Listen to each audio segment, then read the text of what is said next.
Good evening to everyone at salamat po sa Panginoon sa Kanya pong biyaya at makabutihan po sa atin. And I would also like to thank our pastor for giving me an opportunity to preach on his behalf. Ngayon pong gabi, buksan po natin ang atin pong mga Bibles from the book of James chapter 1.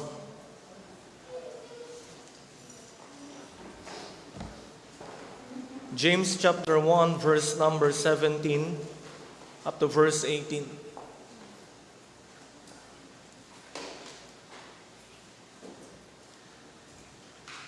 Basahin po natin ito ng sabay-sabay kung inyo pong natagpuan. Verse number 17, ready, begin. Every good gift and every perfect gift is from above and cometh down from the Father of lights, with whom is no variableness, neither shadow of turning. Of his own will begot he us with the word of truth, that we should be a kind of first fruits of his creatures. Pagpalain po ng Panginoon ang kanyang mga salitang nabasa. Tayo po ay manalangin. Panginoong Diyos na nasa langit, kami po ay nagpupuri at nagpapasalamat po na kayo ay amin pong Diyos. Na kayo po ay mabuti at gumagawa ng mabuti. Na sa amin pong buhay, Panginoon, bawat hininga na amin pong inihinga ay dahil po sa inyong kabutihan. At marami po kaming marapat pong ipagpasalamat sa inyo at tinadalangin po namin na tulungan niyo po ng amin pong mga puso't isipan ay magkaroon po ng tamang pagkilala ng inyo pong kabutihan sa amin pong buhay. Na hindi lamang po bilang kasabihan na amin pong nakagawian ng sabihin na kayo'y mabuti, kundi tunay po naming masabi at mapuri na kayo po'y mabuti dahil naranasan po namin ang inyo pong kabutihan. At dalangin ko, O Diyos, na samahan po ninyo kami sa amin pong pag-aaral at mapagmasdan po namin muli ang inyo pong mabuting katangian. At ito'y magdala po sa amin pong puso ng walang hanggang pagsamba at pasasalamat sa inyo pong kabutihan sa amin pong buhay.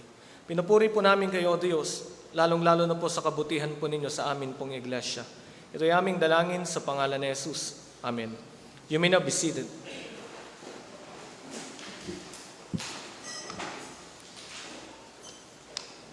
Ang pamagat po ng atin pong pag-aaralan sa gabing ito is The Good God, ang mabuting Diyos. Ito pong mga nagdaang linggo ay hindi po naging madali ang pinagdaanan ng atin pong iglesia. At bilang isang pinuno, ako po'y nakakaunawa ng bigat o yung pressure, especially sa balikat ng atin pong pastor, being the one na sumasambot at humaharap ng karamihan sa kabigatan ng atin pong iglesia. And I would say that it is never easy to go through trials, lalong-lalo na kung ang atin pong pinagdaraanan ay wala tayong kakayahan sa ating sarili na malampasan. At sa atin pong paglalakbay sa mga nagdaang pagsubok, hindi lamang po ito yung malaking pagsubok na atin pong pinagdaanan, napakaramit samot-saring pagsubok na po ang atin pong pinagdaanan. And every time that we go through these hardships and trials, the devil has always been active in tempting us na magduda sa kabutihan ng atin pong Panginoon. So that's human tendency. Bukod pa po sa bulong ng dyablo, yan po yung kalagayan po ng atin pong yung likas na katangian ng isang taong makasalanan na hindi pa tinutubos ng Panginoon. Yung laman, the flesh, the old man, the old nature within us. So the devil is tempting us when we go through trials that maybe God is not good. That maybe God is behind this hardship at ang Panginoon ay merong layunin na tayo po ay pahirapan at pabagsakin lamang. And there are also times na nakakalimutan rin natin yung kabutihan ng Panginoon dahil sa hirap ng atin pong dinaranas. Nakakalimutan natin yung kanyang mga pangako na pinatunayan niya hindi lamang po sa mga Bible characters na mababasa po natin sa Bible, but even in our own experiences, ay napatunayan naman po yung mga pangako ng Panginoon. But again, every time that we go through big trials ng atin pong buhay, as if nakakalimutan natin yung atin pong past experiences of His goodness. And that's the reason why, when I was studying the book of James, especially on this chapter, I was really puzzled bakit ginamit ng mga translators yung salitang temptation upang ipakilala yung mga pagsubok. Kasi yung salita pong temptation from the preceding verses, ang ibig sabihin po literally ay trials, mga pagsubok. But why did the King James translator use the word temptation? You know what, mga kapatid, ang idea pala dito na ang mga pagsubok can actually turn into temptation pag hindi po naging wasto ang pagtugon natin sa mga pagsubok.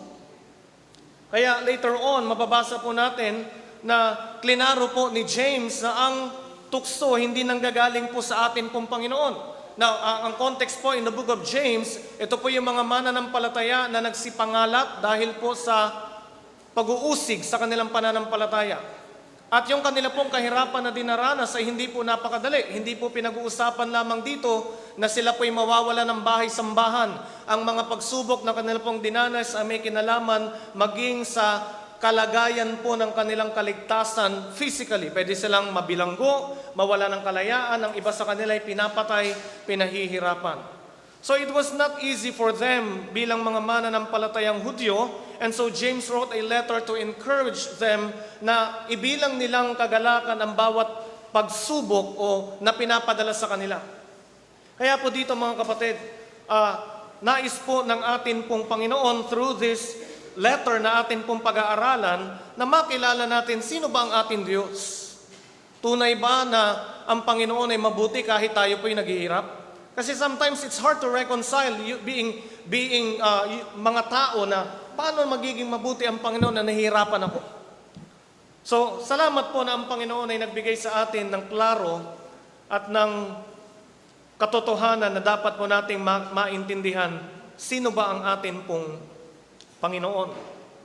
Isa lamang po ang dapat po nating panghawakan sa pag-aaral po natin ngayong gabi, na bagamat ang diablo keeps on deceiving us that God is not good dahil naghihirap po tayo, let this truth anchors our faith. God does not tempt, but He blesses. God does not take away unrightfully, hindi marapat, kundi ang atin pong Panginoon ay nagkakaloob ng mga mabubuting kaloob, ng mga sakdal na kaloob para sa atin pong ikabubuti. At meron pong tatlong bagay that I would like to emphasize sa atin pong pag-aaralan about the goodness of God, about our God who is good. Now here's the first thing. The good God is the giver of good things. Ang mabuting Diyos ang nagkakaloob ng mga mabubuting bagay. Now He started here and from verse 17, every good gift and every perfect gift is from above. Nakita po ninyo mga kapatid yung dalawang modifiers ng salitang gift, good gift, and perfect gift. Nilinaw po ito ni James na nanggaling po ito sa atin pong Panginoon. And in this passage, he uses two distinct Greek words for gift. Una po yung dosis, referring to the act of giving, yung gawain ng pagkakaloob. And then the second one is the dorema, referring to the gift itself or the object na ibinibigay po sa atin. And this distinction emphasizes that both the way God gives and the things He gives are inherently and perfectly good. So, klinaklaro po dito sa atin mga minamahal na yung paraan ng pagkakaloob ng Panginoon, yung motibo ng Kanyang pagkakaloob at yung ipinagkakaloob ng Diyos sa atin ay likas na mabuti. Ito po ay nakaayon at nagmumula sa Kanya pong mabuting katangian.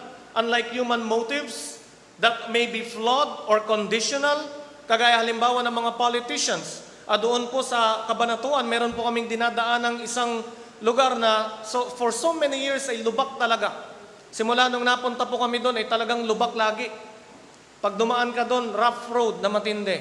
Pero recently, nung magsisimula na yung election, nagulat na lamang kami na patag na yung daanan. So, yun ba mga kapatid ay maiisip natin kung ikay nag-iisip na mamamayan ng kabanatuan, hindi mo maiisip na yun ay pawang kabutihan lamang ng politiko. Kundi yun ay kabutihan na merong motibo. motibo na pansarili na itong kabutihang ito may kondisyon. Gagawin ko itong kabutihan na ito para makinabang ako sa gagawan ko ng kabutihan. So, human motives may be flawed or conditional when people does or do good. Pero ang atin pong Panginoon, God's giving is always pure, generous, and rooted in His goodness. Ang Panginoon ay gumagawa ng mabuti just simply because He is good. Yun yung kanyang katangian. That's His natural disposition. Halimbawa na lamang, ang aso, hindi mo may expect na yung aso ay magmeow. At ang pusa naman ay tumahol. That's against their nature. Ang natural disposition po ng aso ay tumahol, ang pusa ay magmeow. Ganun rin naman po ang atin pong Panginoon. To do good, to give good things is just natural for God, and it is something na hindi na dapat po nating pagdudahan pa. Hindi ka mag-aalinlangan na ang Panginoon ay nagbibigay ng mabuti dahil meron siyang masamang layunin. And the verse makes it clear that God is never the source of temptation or evil. As contrary to the preceding verses na ang Diyos ba pinagmumula ng masasamang bagay? Ang Panginoon ba ay nagbibigay ng masasamang bagay po sa atin dahil siya'y masama? No. God is good. Therefore, He gives good things. He gives perfect gifts. And just as a loving parent delights in both the act of giving and in selecting the right gift for their child, so God not only gives freely, but ensures that His gifts are exactly what we need. Complete, sufficient, and good in every way. Halimbawa sa mga magulang, hindi na po ang mga magulang ay nag-aalinlangan na kanilang gagawa ng kabutihan, bibigyan ng mabuting bagay ang kanilang mga anak. Natural po yun. Ang tawag po ng Bible dyan ay katutubong pag-ibig. At ang mga magulang, kahit yan ay nagagastosan, napapagod sa paghahanap buhay, excited yan pag sila ay magbibigay ng mabuting bagay sa kanilang minamahal na anak. Paano pa kaya ang atin pong Panginoon? In the book of Psalms chapter 119, verse number 68, paano po kinilala ni David ang atin pong Panginoon? Psalm 119 verse 68, sabi ng Bible, Thou art good and doest good. Ikaw ay mabuti at gumagawa ng kabutihan. Teach me thy statutes. So in other words, ang atin pong Panginoon is both good in His nature and in His works. His goodness is inseparable from who He is. You cannot separate goodness from God. That's His nature. That's who He is. For He is not only the source of all goodness, but its perfect expression of it. Alam niyo mga minamahal, pagmasdan pa lang natin, yung matuklasan mo pa lamang kung sino ang Panginoon, mapapatunayan natin na siya ay mabuti. Matthew chapter 7 verse number 11. Sabi ng Bible, if ye then being evil know how to give good gifts unto your children, how much more shall your Father which is in heaven give good things to them that ask Him? Nakita po ba ninyo mga kapatid?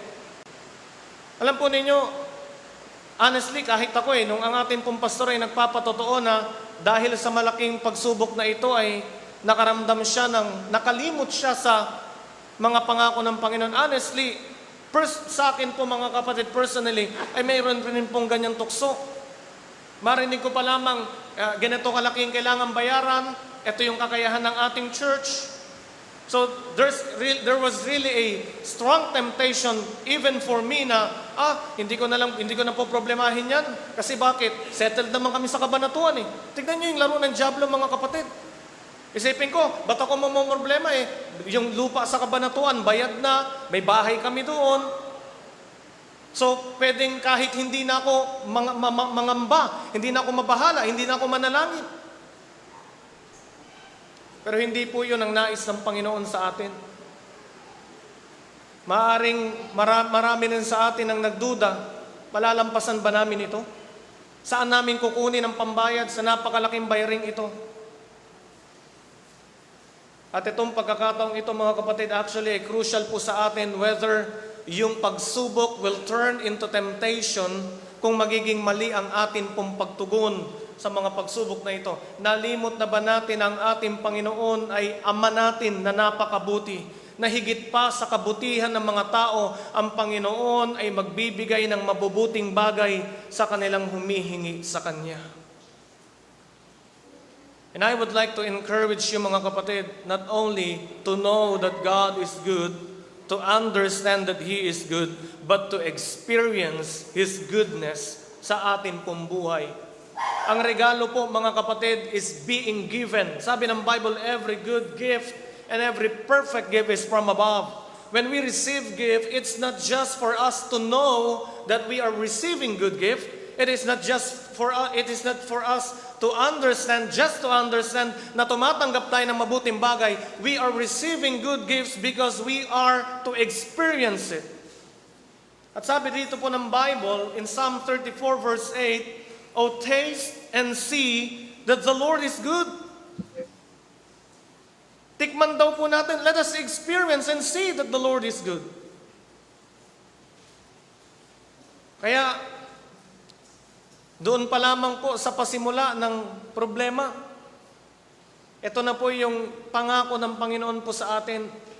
Hindi ito pangako, hindi totoo yung pangako na ito mga kapatid dahil meron na tayong pambayad. Yung panahon ng atin pong kawalan, just like what the Israelites were experiencing here. Sila ay tinutugis, kriminal ang kanilang katayuan bilang mga mananampalataya ni Kristo. But James encouraged them, every good gift and every perfect gift comes from above. James was encouraging them to look up to God and ask the Lord to let them experience His goodness. Let them taste and see that the Lord is good. Sa tingin po ninyo mga kapatid, sa kalagayan po ng mga Israelitang tinutugis, na mga pinagpapatay, madali kayang tanggapin nila na ang Diyos ay mabuti? Pero kung tayo pa'y tunay na nakakakilala sa Panginoon, anumang hirap, the more na humihirap ang atin pong pinagdaraanan, mas ma-appreciate po natin ang kabutihan ng atin pong Panginoon. At sabi ng Bible, "Blessed is the man that trusteth in Him." Mapalad ang ang tao na nagtitiwala sa Kanya. Sino po? Yung mabuting Diyos. Yung Diyos na nagkakaloob ng mga mabubuting bagay po sa atin. So that's the first thing that we need to know about the good God. The good God is the source and the giver of good things. Now, pangalawang bagay na dapat natin makilala about the good God is that He is immutable. The good God is immutable. Ang mabuting Diyos ay hindi nagbabago. Look at the next phrase from James chapter 1 verse 17. "And cometh down from the Father of lights." Yung mabuting kaloob, bawat mabuting kaloob, bawat sakdal na kaloob ay nanggagaling mula sa Ama ng mga liwanag, with whom is no variableness, neither shadow of turning. Now the phrase Father of lights it was an ancient Hebrew expression na tumutukoy po sa ating Panginoon as the Creator, na siyang manlilikha, na tinawag siyang Ama ng mga liwanag, referring to the celestial bodies, yung araw, buwan at mga bituin, na siyang napakahalaga po sa buhay ng mga Israelita noong unang panahon. And in their daily life, lalo na po sa mga Israelita, ito po ay merong malaking halaga in their practical living and spiritual observances. These heavenly lights serve primarily as timekeepers. Wala naman pong relo noong unang panahon. Wala pong kalendaryo. So the sun governed the cycle of the day and night, guiding the rhythm of work and rest. So paano nila malalaman na panahon ng magtrabaho at panahon ng tumigil? Pag yung araw ay sumikat at pag araw ay lumubog na. While the moon was used to mark months, forming the basis of the Hebrew lunar calendar. How about the stars? The stars helped them to determine seasons, which was critical for an agrarian society. Now, as far as my little knowledge is concerned pagdating sa pagtatanim, akin pong natutunan sa eskwelahan na hindi po lahat ng halaman o pananim ay pwede mong itanim sa isang kapanahunan.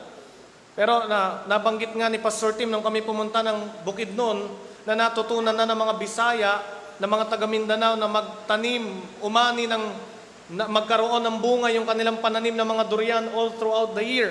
Pero hindi po ganoon nung unang panahon. Meron lamang season kung kailan sila magtatanim.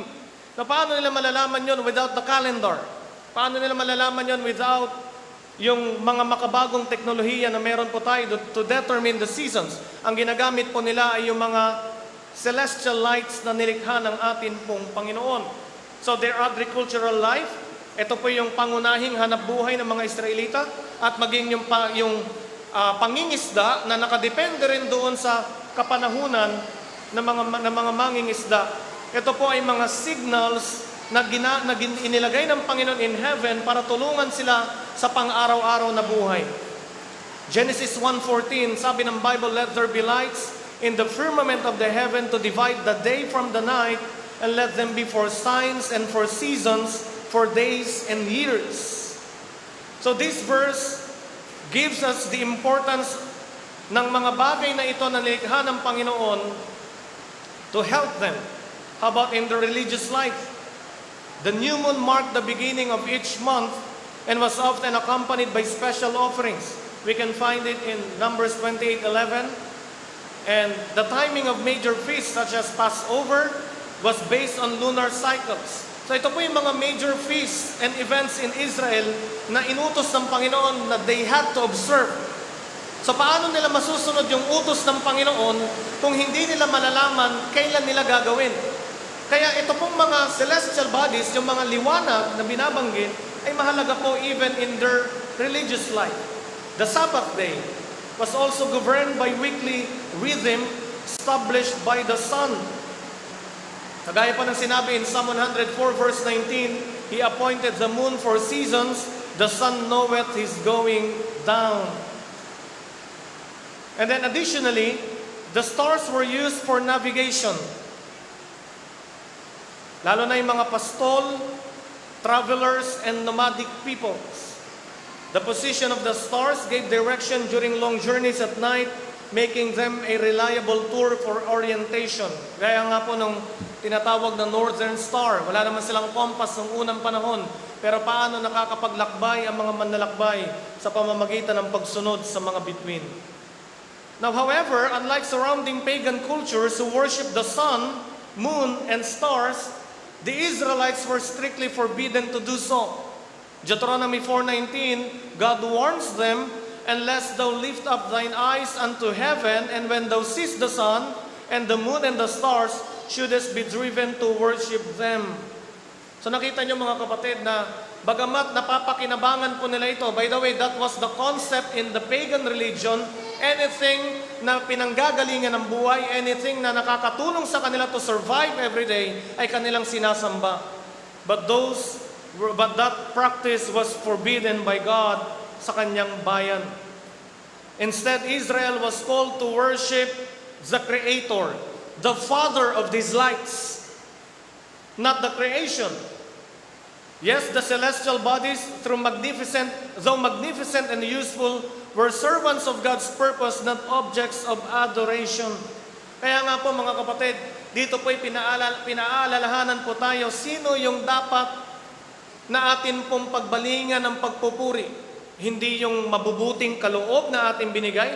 Just like in their setting, binigyan sila ng mga celestial bodies, ng mga lights, itong araw, bituin at buwan to help them sa pang-araw-araw na pamumuhay, but never to worship itong mga ibinigay. And how often in our lives na ang Panginoon ay nagbibigay sa atin ng mga mabubuting bagay, and yet we worship yung mga mabubuting bagay. We make excuses not to worship God dahil sa mabubuting bagay na binigay niya po sa atin. So that's not the point ng pagkakaloob ng Panginoon. But another thing that I would like us to see, that God, the Father of lights, is unchanging. Bakit po kaya pinagbawalan sila na sambahin ito? Hindi lamang dahil po doon sa issue ng idolatry. One reason ay dahil itong mga araw, between at buwan, they are not so reliable. They can change. Time changes, season changes. At kung meron man tayong dapat na sandalan, mga minamahal, ay walang iba kundi ang atin pong Panginoon. Bakit po? Kasi ang atin pong Panginoon is unchanging, perfectly good, and eternally faithful. Kaya sabi po doon sa ikalawang bahagi from verse number 17, with whom is no variableness, neither shadow of turning. Kanina po nabanggit ko po na ito pong ating pinagdaanan problema, hindi naman po ito yung unang mabigat na problema ang ating pinagdaanan. Marami na po tayong pinagdaanan. Nung kinikwento nga ng ating pastor na bago pa lamang tayo mapunta sa lugar na ito, kailangan bilhin yung property, kailangan natin ng property. Mabigat rin po ang laban nun, wala rin tayong kakayahan. But God helped us. Itinawid tayo ng Panginoon. Wala tayong magandang bahay-sambahan. Binigyan tayo ng Panginoon ng magandang bahay-sambahan. Wala tayong kakayahan magtayo, but God provided. So kung babalikan po natin mga kapatid, yung Diyos na tumulong po sa atin way back many, many years ago is the same God, still the same good God na tumulong po sa atin para lumampas sa atin pong pinagdaanan. At meron po tayong susunod na problema. Yung kabilang lote naman, kailangan natin bilhin. And the same God na atin pong pagkakatiwalaan ang magkakaloob ng mabubuting bagay para sa kanyang mga anak. And how refreshing and how strengthening it is for our faith in God na yung ating pinagkakatiwalaan is never changing. Alam niyo, pag ang tiwala po natin, inilagay natin sa tao, inilagay natin sa kung anumang bagay na pinagkakatiwalaan natin aside from God, hindi po yan stable. Ang tao pwede kang biguin. Yung tao pwedeng magbago, maaring mabuti sa iyo ngayon yan, pero paglipas ng panahon, mag-iibang ugali, hindi na mabuti sa iyo. Kaya wala po tayong ibang dapat na pagkatiwalaan kundi ang atin pong Panginoon. Sabi ng Malakay chapter 3, I, the Lord God, I change not. Kaya ito pong encouragement na ito sa atin mga kapatid in celestial bodies, iba na po yung panahon ngayon. Lalo na yung global warming, panahon na dapat nag-uulan, nag-iinit. Panahon na dapat mainit, nag-uulan. So how can you trust yung mga bagay na hindi naman po unchanging or immutable? There is only one person that we need to trust, that we need to depend sa atin pong mga pangangailangan. Yun ay walang iba kundi ang atin pong Panginoon. The good God is immutable. Ang mabuting Diyos ay hindi nagbabago. And lastly, the good God gives us a new life. Ang mabuting Diyos ay nagbibigay sa atin ng bagong buhay. Verse number 18, of His own will begot He us with the word of truth, that we should be a kind of first fruits of His creatures. Now, in contrast to the lie that Satan implants in our hearts, kagaya nga po ng binabanggit ko po kanina, ang pagsubok pwedeng maging tukso pag hindi po tayo naging wasto sa pagtugon sa mga pagsubok. At yan po yung panlilin lang na inilalagay ng dyablo sa atin. He suggests that God is somehow responsible when we sin. Kung halimbawa may pagsubok, nagkasala ka kasi hindi naging tama ang pagtugon mo, ang Diyos ang may kasalanan yan, ba't ka pinadaan dyan? Alam niya naman na magkakasala ka, alam niya naman na mahihirapan ka. So yan po yung tinatanim ng diablo sa atin. Pero dito po, he presented a powerful truth. God has given us the greatest and the most perfect gift we could ever receive in this life. Ano po yun mga kapatid? Hindi lamang yung tumanggap tayo ng pambayad sa lupa. Ang pinakadakila at sakdal na kaloob na ibinigay ng Panginoon ay yung buhay na binago. Yung buhay na walang hanggan. Our new life, the gift of new life through regeneration. And that's how he exhorted them from the next verse, of His own will begot He us with the word of truth. Ito'y nagpapatunay na yung atin pong pagkabuhay, yung pagkasilang sa pamilya ng Panginoon, yung makasalanan natin pagkatao'y binago, nagpapatunay na hindi po ito aksidente, hindi sa pamamaraan ng tao, kundi sa kabaitan at kabutihan ng atin pong Panginoon. Napansin po ba ninyo yung phrase, of His own will? Meaning to say that when God gifted us with the new life, with that perfect gift of salvation, hindi po siya napilitan. Hindi po siya nagbigay neto dahil siya po'y masama, kundi ang Panginoon ay nagkaloob ayon sa kanya pong sariling kabutihan. And this same truth is echoed by the Apostle Peter when he declares on 1 Peter 1:23, being born again, not of corruptible seed, but of incorruptible by the word of God, which liveth and abideth forever. Eh alam nyo mga kapatid, kung meron man tayong regalong tinanggap sa Panginoon, ano po yung mga regalo na yun? Bago pa yung mga material at pinansyal na kaloob, tumanggap tayo ng kanyang mga salita. At yung kanyang mga salita ay nagdulot sa atin to be birthed into His family, na tayo po'y magkaroon ng panibagong buhay. Far from being the source of sin, God is the source of life, transforming hearts, renewing minds, and birthing us into His family through His living and enduring Word. Alam niyo mga kapatid, ito pa lamang yung katotohanan na binigyan tayo ng bagong buhay. How can we doubt the goodness of God na yung mga maliliit na bagay in comparison doon sa atin pong buhay na walang hanggan ay hindi niya kayang ipagkaloob. Yung pinambayad po natin sa lupa, yan po ay hindi mo may hahalintulad sa mabuting bagay na binago ka ng Panginoon. And how can we doubt the goodness of God? Ano po bang mas mahirap? Yung iligtas yung makasalanan o bigyan tayo ng pambili ng lupa? Pero hindi po pa natin nakikita mga kapatid, ang problema talaga sa atin pong mga tao, kagaya ng sinasabi ng Panginoon sa mga apostol, kanyang pinagagalitan, ang liliit ng inyong pananampalataya, kasi kahit bigas lang ang ating problema, hindi natin mapagkatiwalaan. Pinagdududahan natin kung kaya bang ibigay ng Panginoon. Samantalang sabi ng Bible, binigyan niya tayo ayon sa kanyang kalooban ng panibagong buhay. Let me quote mula kay John MacArthur, "The new life that the Lord gives to those who believe in Jesus Christ is a godly, holy, Christ-like life. It is the life of God in the soul of man. By the new birth, a believer is recreated, given a completely new nature that has no part in sin or evil. Our own lust begets death. The gift of God in Christ begets life." So, kung babalikan po natin doon sa mga unang talata, yung ating mga sariling pagnanasa ang idudulot niyang kamatayan. Pero yung ating pong Panginoon ay nagbibigay ng buhay. And finally, He reveals the divine purpose behind His good work of regeneration sa kanilang mga nagtitiwala kay Kristo. While salvation is undoubtedly the greatest blessing a man can receive, its highest aim is not merely for man's benefit, but for the fulfillment of God's sovereign purpose, His glory.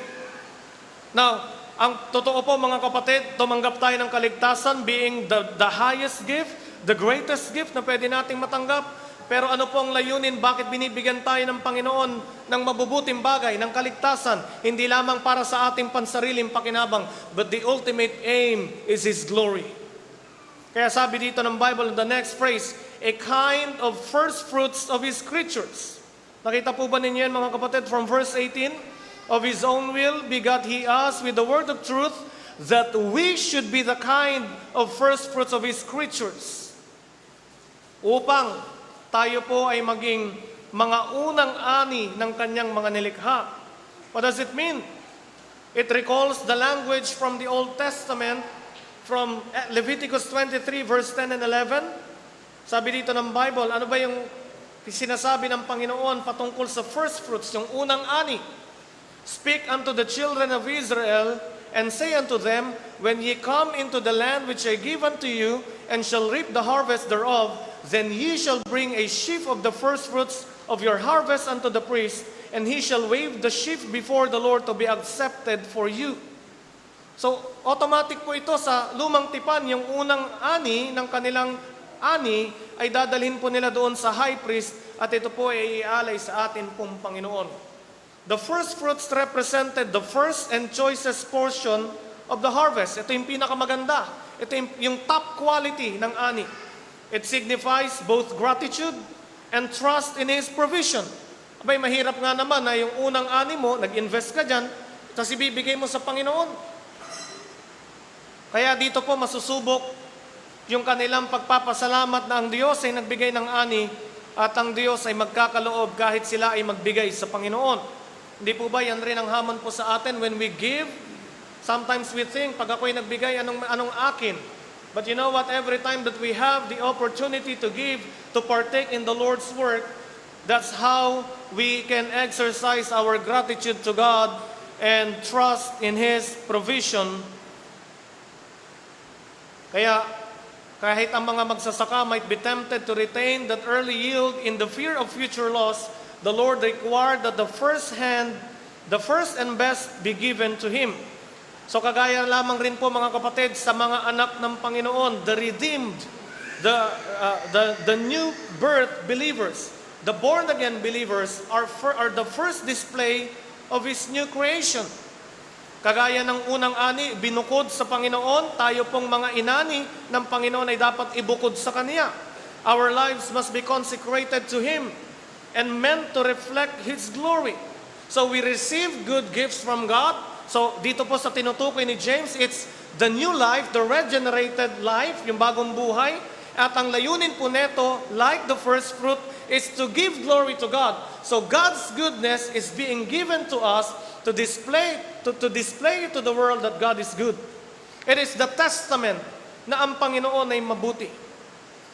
And in relevance po sa atin pong nagdaang karanasan, binigyan tayo ng Panginoon ng mabuting bagay. We were able to transact. Meron tayong kakayahan to purchase yung atin pong lupa. Nagkaroon tayo ng pambayad sa atin pong bayarin. Hindi po ito para sa kaluwalhatian natin, hindi dahil sa galing ni Pastor Tim, sa galing ni Pastor Mike, but it is for the display of God's goodness. Walang ibang luluwalhatiin kundi ang atin pong Panginoon. Kaya, tayo pong mga mananampalataya, as we close mga kapatid, kung tunay tayong tumanggap ng mabuting kaloob mula sa Panginoon, meron pong mga ilang katanungan na dapat po nating itanong. Number 1, do we recognize every good and every perfect gift we receive from Him? Kinikilala po ba natin yung bawat mabubuti at bawat sakdal na kaloob na ibinigay ng Panginoon? Kagaya kanina, yung salita ng Diyos, kaloob ng Diyos. Yung bagong buhay, yung kaligtasan, kaloob ng Panginoon. Are we thankful to God sa mga mabubuting bagay na binigay ng Panginoon? Paano kung halimbawa, hindi tayo binigyan ng pambayad ng lupa? Paano kung hindi tayo pinabura ng Panginoon? Hindi na po ba mabuti ang Diyos? Alam niyo mga kapatid, bago pa tayo tumanggap ng mga material at pinansyal na pagpapala, marami nang ibinigay ang Panginoon na spiritual na pagpapala sa atin. But do we recognize every good and every perfect gift we receive from Him? Do we count our blessings each day of our lives? Binibilang po ba natin yung pagpapala ng Panginoon sa atin pong buhay? Now secondly, are you living as a good and perfect gift to the world around you? So as emphasized by James kanina, isinilang tayo sa pamilya ng Panginoon. We receive that good and perfect gift from God for the display of His glory. Do your words, choices, and relationships reflect the one who gave you new life? Alam niyo po mga kapatid, even the way we responded doon sa hamon, tayo ba ay susuporta? Or we would just chicken out. Pabayaan na lang natin, si pastor na bahala dyan. Lipat na lang ako ng church, lagi na lang may problema. Do we live a life that displays the goodness of God? Or we allow temptation, the deceitfulness of sin to distort that image of God in us? Kaya alam po ninyo mga kapatid, sa atin pong buhay, isa lamang po ang atin pong itatatak sa atin pong mga puso. Ano man ang ating pinagdaraanan, ang Panginoon ay mabuti at siya'y gumagawa ng mabuti. Now, before I close, let me lead you to Psalm 124 at basahin po natin ito mga kapatid. Ito po ay pagkilala ng kabutihan ng Diyos. Psalm 124 verse number 1, sabi ni David, If it had not been the Lord who was on our side, now Israel may say, if it had not been the Lord who was on our side when men rose up against us, then they had swallowed us up quick when their wrath was kindled against us. Then the waters had overwhelmed us, the stream had gone over our soul, then the proud waters had gone over our soul. Alam po ninyo, itong atin pong pinagdaanan, ang dyablo nakaabang. Ang mga hindi mananampalataya, yung mga galit sa church nakaabang. Paano natin lulusutan ng problema? At sabi dito ng manunulat, kagaya ng kanilang naranasan, kung di sila tinunungan ng mabuting Diyos, kung hindi sila pinanigan ng ating Panginoon, nilamon na sila ng kanilang mga kaaway. Pero sabi po ng Bible, Blessed be the Lord who hath not given us as a prey to their teeth. Our soul is escaped as a bird out of the snare of the fowlers. The snare is broken and we are escaped. Our help is in the name of the Lord who made heaven and earth.